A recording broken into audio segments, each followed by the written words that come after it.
හයි ඔන්න ගොඩ කාලෙකින් කේක් එකක් හදන ගමන් බටර් කේක් එකක් හදන්නයි යන්නේ.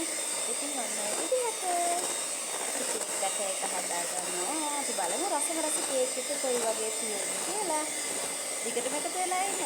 අවසානයේ බලමු අපේ කේක් කොයි වගේද කියලා. ඔන්න සෙල්සියස් අංශක 180ට විනාඩි 10ක් ප්‍රීහීට් වෙන්න තියලා තියෙන්නේ. ඉතින් මම මේ විදියට චූටි කප් දෙකකට තමයි මේ බබාගේ කෑම පෙට්ටි දෙකකට තමයි අද දැම්මේ. මොකද බබා ඉල්ලුවේ කප් කේක්. කප් කේක් හදන්න මට කප් ටික නැති නිසා මං කරේ මේ වගේ චූටි ඒවා දෙකකට ගත්තා. මට තෙල් කඩදාසි තිබුණෙත් නැහැ. මම මුකුත්ම තිබුණේ නැති කඩදාසි දෙකක් තමයි අරගෙන අඩියට දාගත්තා. අපි බලමු කේක් එක කොයි වගේ වෙයිද කියලා. ඔන්න ඉතින් දෙයක් කරන්න ගත්තොත් මොකක් හරි. දැන් ඔන්න කරන්ට් එක ගියා. මොනවා කරන්නද ඉතින්? එන වෙලාවක හදනවා. අපි බලමු කීයට එයිද දන්නේ නැහැ. කේක් එකට මොනවා වෙයිද දන්නේ. බලමුකෝ අපි. දැන් විනාඩි 10ක් විතර රත් වෙලා තියෙන්නේ.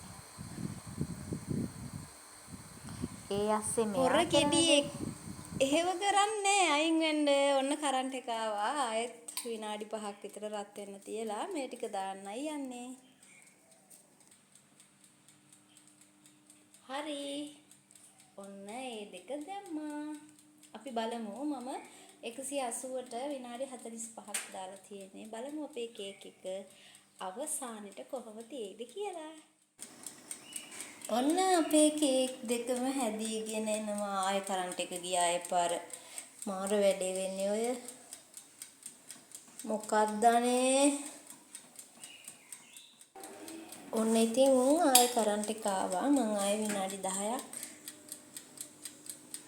දැම්මා.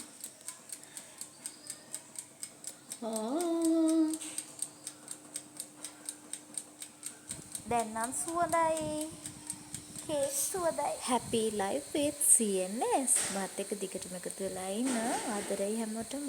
මාව subscribe කරපු නැති යාළුවෙක් නම් මේ වීඩියෝ එක බලන්නේ. මාව subscribe කරගෙනම යමු කියලා ආදරෙන් ආරාධනා කරනවා. දිගටම මාත් එක්ක එකතු වෙලා ඉන්න. ආදරෙයි හැමෝටම. මේ තියෙන්නේ අපේ කේක් එක. හොඳට තියෙනවා. අපි කපලා බලමු කොහොමද කියලා. ඔන්න අපේ කේක් එක. කරන්ට් එක ගියපු නිසා මං හිතුවේ කේක් එක සවුත්තු වෙලා ඇති කියලා. අනේ නෑ හොඳට තියෙනවා.